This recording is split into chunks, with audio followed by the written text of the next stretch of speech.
কোথায় যাচ্ছ মাম্মা? আমি পোলাও খেতে। জোরে বলো। পোলাও খেতে। পোলাও খেতে? হ্যাঁ। আচ্ছা চলো।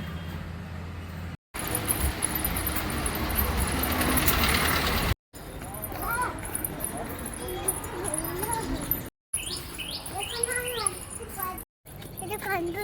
তুমি এখানে কেন এসছো? আমি খাবো। কি খাবে? আমি পোলাও।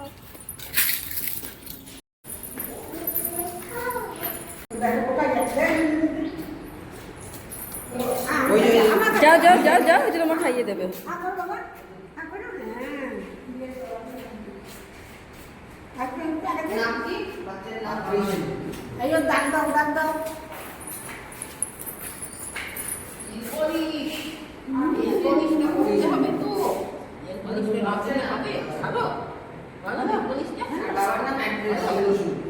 বলো ভালো।